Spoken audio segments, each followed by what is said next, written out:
Hello guys! Welcome back sa ating channel. Nagawa nyo na ba to sa glutinous rice? Gawin natin to na pang negosyo. Tara, umpisa na natin.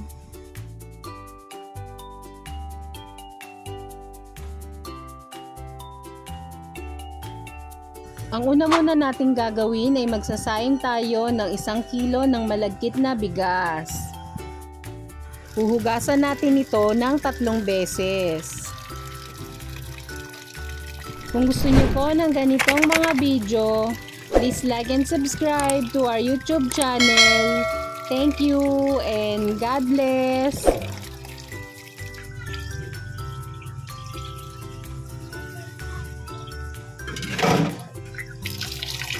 Ang pagsasaing po nito ay parang regular lang na bigas.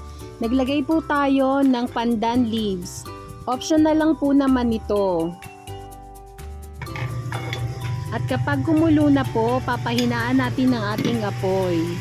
At aantayin nating maluto. Sa ating kawali, naglagay po tayo ng 1 cup ng coconut cream.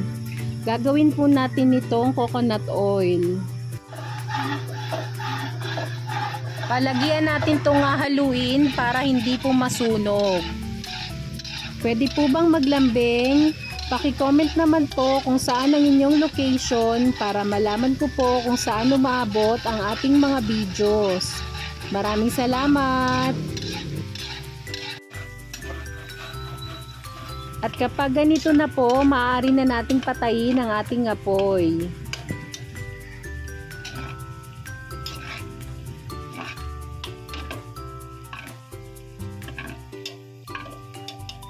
Kukunin na po natin ang ating pang-toppings na latik.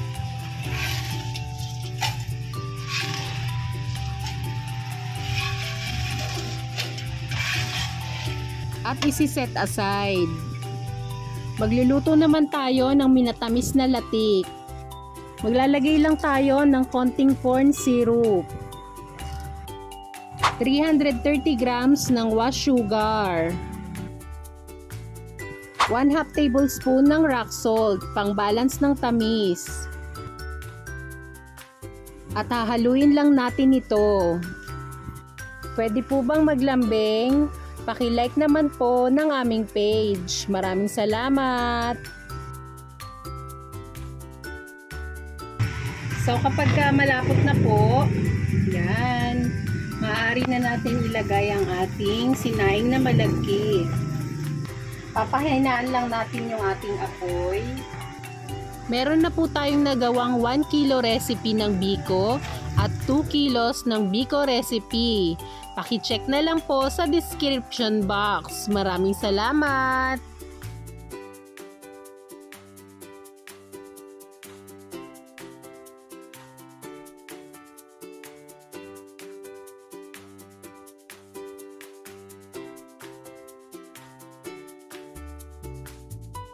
Yung sa ating whole corn, nahatiin lang natin ito. Magtitira po tayo ng kalahati para po naman pang toppings.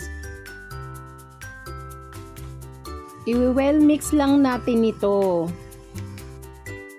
Tips lang po, dapat po yung ating biko ay lutong-luto at dapat titigilan natin to sa paghahalo kapag mahirap na itong haluin. Ito po yung sikreto para po tumagal ang shelf life ng ating biko.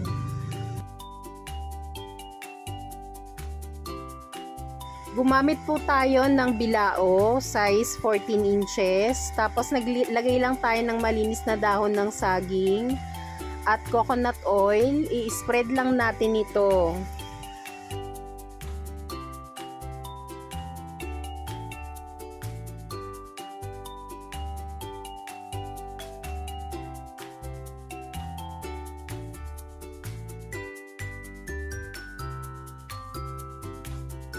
I-spread naman po natin ito.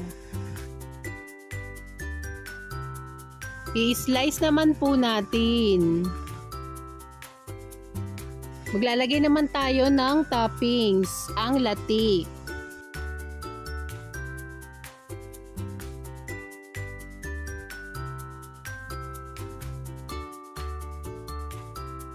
At ang next naman ay ang ating whole corn.